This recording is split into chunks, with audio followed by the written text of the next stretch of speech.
I used to believe fear always had an explanation. Bad wiring, coincidence, human error. After this night, I stopped believing that. This happened in Oregon during the summer of 2020. I was working from home, barely going out, trying to keep life normal. The only thing that really grounded me was walking my dog, Ranger. Ranger was a large shepherd mix, calm, well-trained.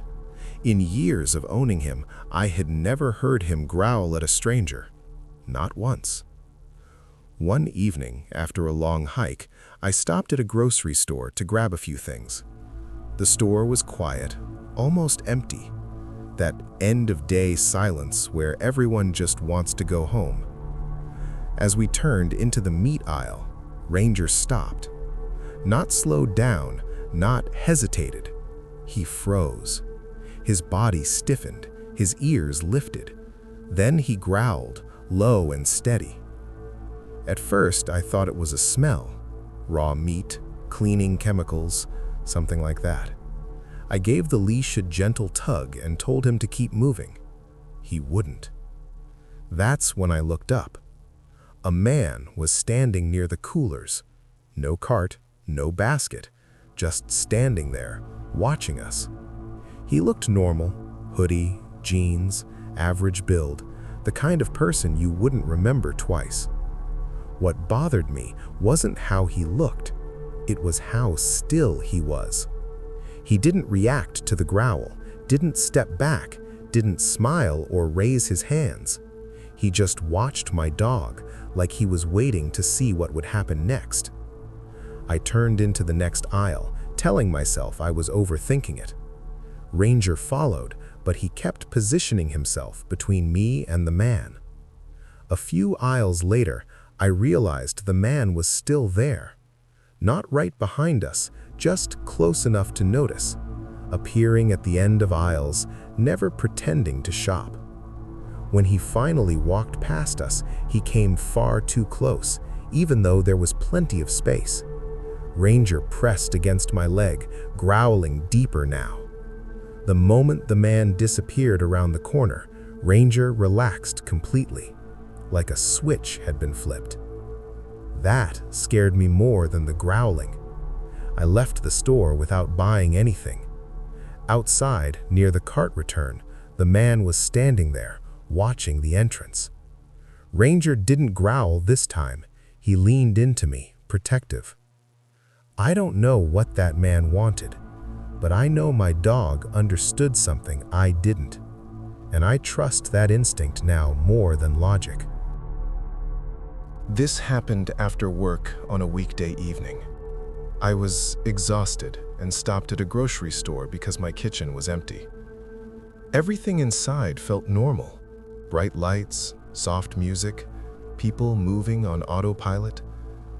At checkout, a man wearing what looked like an employee badge offered to help me take my groceries out.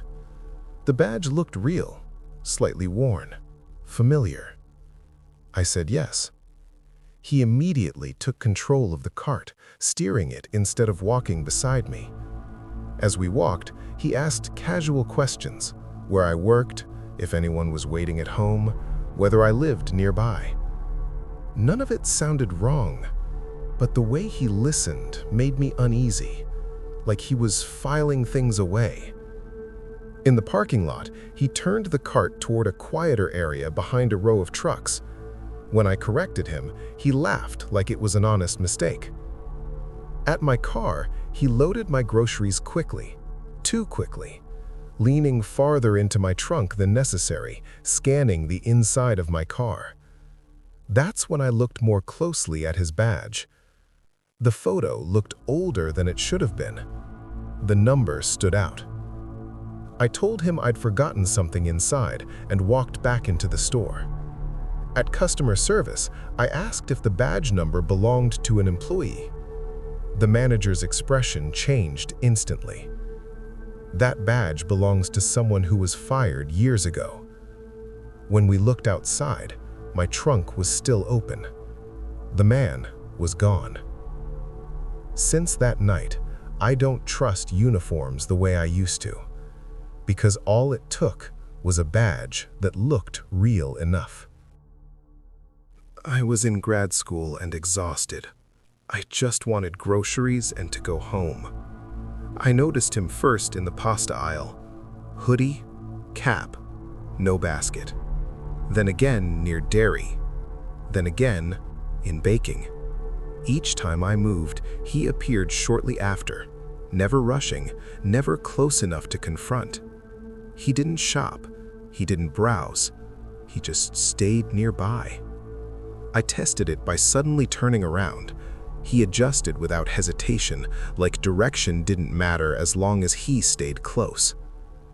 At self-checkout, I didn't see him anymore and felt embarrassed for being scared. Until I stepped outside. He was already there, standing near the row where my car was parked, waiting. He didn't approach, he didn't speak. That was worse.